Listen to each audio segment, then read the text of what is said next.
Assalamualaikum warahmatullahi wabarakatuh.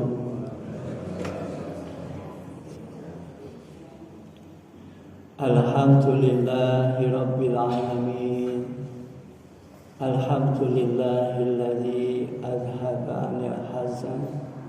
Inna rabbi laghafurun syakur. Asyhadu an la ilaha illallah wa asyhadu anna Muhammadan abduhu wa rasuluh. Allahumma salli wa sallim wa barik ala Muhammadin wa ala alihi wa ashabihi ajma'in. Bapak Ibu jamaah salat subuh yang dimuliakan Allah, alhamdulillah, bersyukur kita Allah telah menghilangkan rasa kekhawatiran kita, kesedihan kita, menggantikannya dengan ketaatan. Terbukti kita pagi-pagi sudah bangun untuk taat kepada Allah dengan melakukan ibadah sahur. Kemudian kita sholat subuh bersama-sama. Kita berharap apa yang kita lakukan ini dicatat sebagai pengabdian kita kepada Allah Subhanahu wa taala. Allahumma amin. Bapak Ibu, pelajaran yang kedua dari ibadah puasa. Kalau kemarin kita sudah belajar untuk kehilangan, maka saya ingin mengajak pada pertemuan kedua ini untuk belajar ridho. Karena memang hanya dengan ridho itu insya Allah juga akan ridho kepada kita. Sehingga ketika kita ridho, Allah ridho, maka Allah mengundang kita untuk masuk ke dalam surganya. Irji'i ila rabbiki radiyatan mardiyah fadkhuli fi ibadi wadkhuli jannati.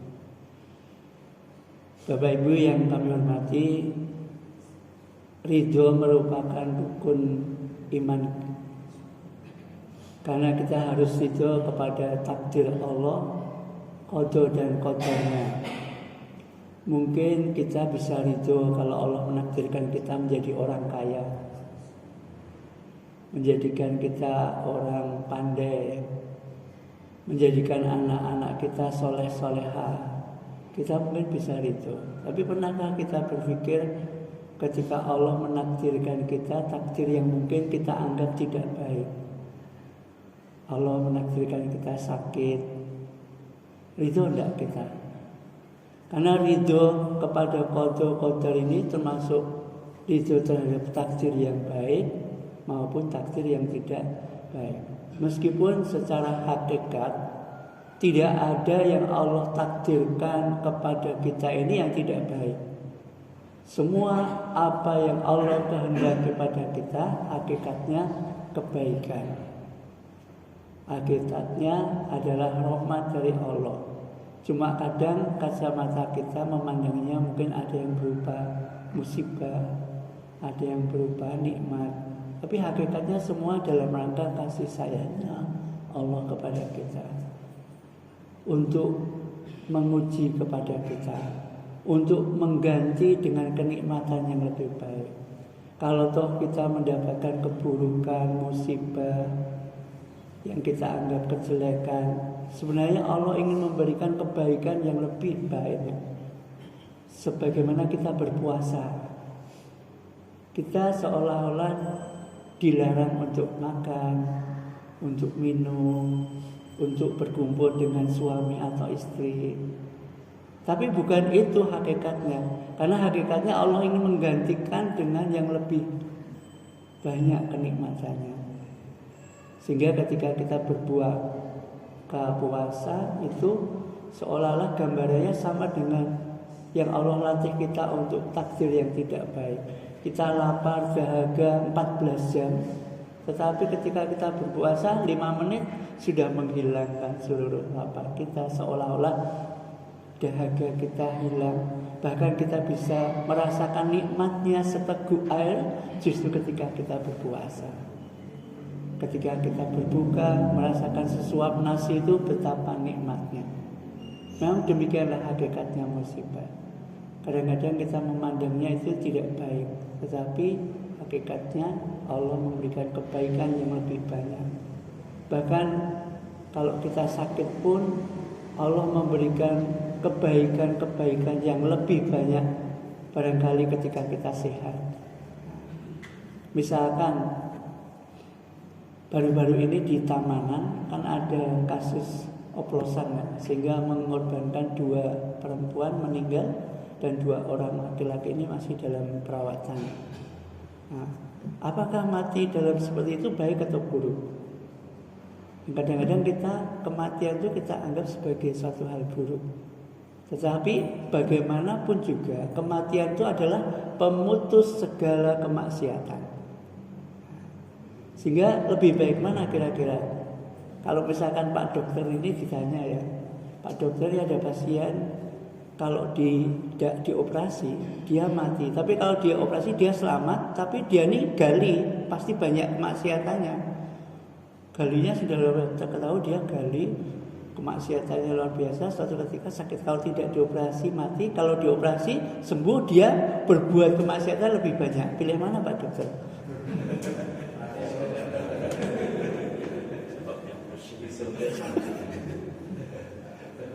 Ya mungkin kita tidak pernah lihat. Rasulullah pernah menyampaikan kisah ini bahkan dimuat dalam Al-Quran surat Al-Kahfi ketika Musa menuntut ilmu kepada Khidir. Ketika itu Musa sudah kamu pasti tidak akan sabar, lantas ta'iya ma'iyah sabar. Kamu tidak akan sabar ikut saya. Kamu tidak boleh tanya tentang apa yang saya perbuat sampai saya nanti yang menjelaskannya. Maka ketika Khidir ini berbuat sesuatu, bahkan di Al-Quran diceritakan ada seorang anak kecil kemudian dibunuh oleh Khidir. Musa mesti kalau cara kita itu mesti emosi. Nabi pekok mungkin gitu ya. Masa ada anak kecil tidak bersalah apa-apa dibunuh? Karena mereka tidak tahu hakikatnya. Tapi ketika Nabi Khidir menjelaskan anak kecil ini kalau besar akan bisa mengantarkan orang tuanya ke dalam neraka. Dan ketika anak kecil ini mati, bahkan dia akan menyambutmu di surga. Pilih mana kira-kira, punya anak kalau besar jadi gali atau mati muda tapi mengantar kita ke surga? Pilih mana Pak? Ya. Intinya hakikatnya semua takdir Allah itu adalah kebaikan bagi kita. Ya kita harus ridho. Maka puasa ini adalah saat yang tepat untuk melatih kita ridho. Kalau Rasulullah dalam sebuah hadis menasihati kita, kadang-kadang kita ini bertambah usia bukan tambah tua. Nah, kalau orang Jawa nih harusnya tambah usia ini pun tambah temuwo, Pak. Temuwo sama tua beda ya. Karena ada orang yang tua tapi seperti anak-anak, tapi ada anak-anak yang bersifat temuwo. Nah, harusnya kita semakin tambah tua itu harus tambah temuwo, semakin bijak. Maka untuk semakin bijak itu Rasulullah dalam sebuah hadis diriwayatkan oleh Muslim, saya bacakan. An Abi Hurairah radhiyallahu an qala kana Rasulullah sallallahu alaihi wasallam qala. Dari Abu Hurairah, suatu ketika Abu Hurairah mendengar Rasulullah ini bersabda. Sabdanya ini berupa doa. Doa ini seperti ini. Allahumma aslih li fi dini allazi huwa ismatu amri wa aslih li dunyaya allazi fiha ma'asi wa aslih li akhirati allazi ilaiha ma'ati waj'alil hayata ziyadatan li fi kulli khair waj'alil mauta rahatan li min kulli syar. Rawahu Muslim. Jadi Rasulullah senantiasa berdoa. Doanya ini supaya kita menjadi tambah bijak dalam hidupnya.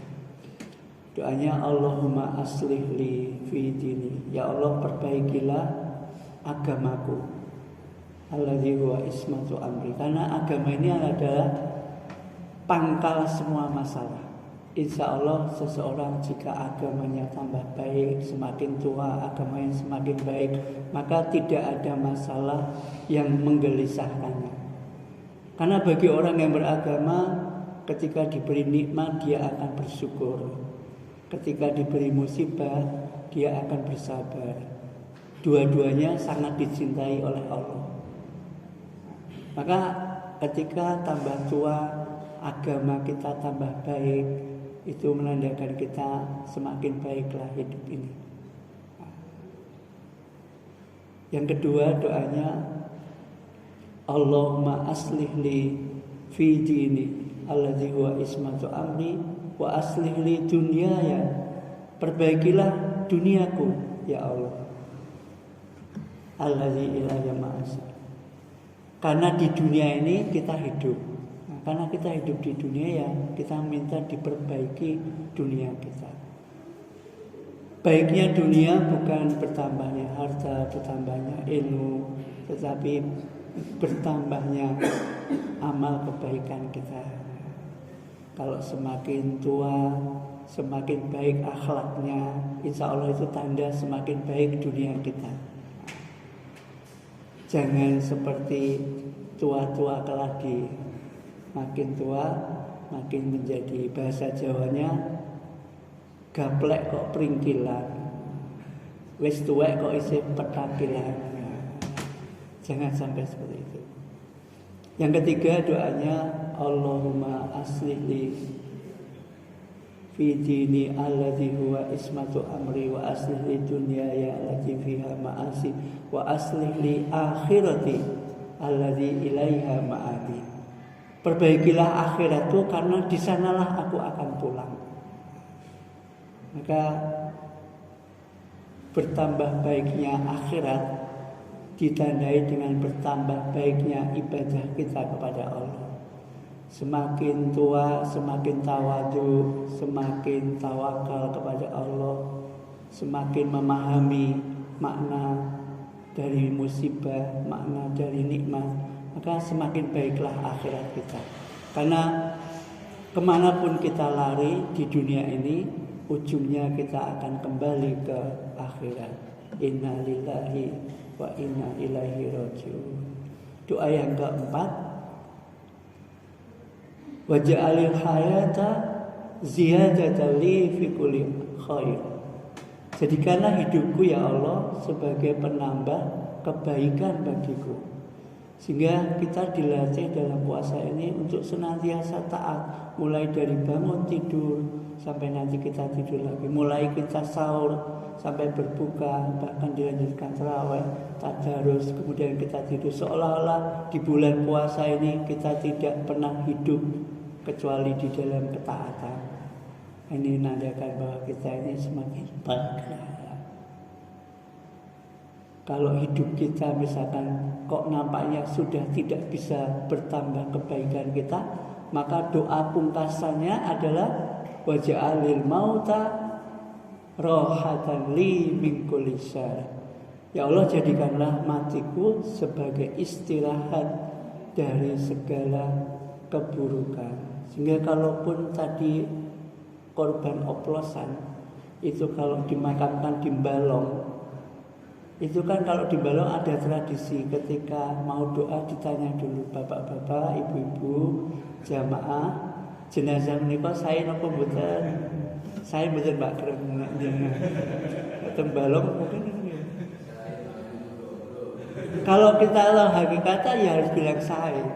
Seburuk apapun orang ketika meninggal dia baik. Karena dia terhenti dari kemaksiatan. Ya, memang kalau kita tahu seperti itu. Jadi kalau toh memang hidup kita ini sudah tidak bisa menambah kebaikan, doa pungkasan kita jadikanlah mati itu sebagai pemutus segala maksiat. Insya Allah kalau doa ini kita amalkan, 5 hal ini kita dapatkan, kita akan mendapatkan ketenangan, ya, kebahagiaan di dunia sampai di akhirat. Yang intinya akan mengantarkan kita kepada keridhaan. Ketika kita ridho, Allah ridho. Radhiyallahu anhum wa radu'an. Zalika liman khasyiya rabbah. Itu menjadikan kita orang-orang yang saling ridho. Allah ridho, kita ridho, dan kita insya Allah kalau diridhoi Allah akan menjadikan hidup kita ini bahagia di dunia dan di akhirat. Demikian, semoga kita bisa menjadikan bulan puasa ini melatih keridhoan kita, sehingga kita ridho, Allah pun ridho. Kurang lebihnya mohon maaf. Bila hidayah wa taufiq. Assalamualaikum warahmatullahi wabarakatuh.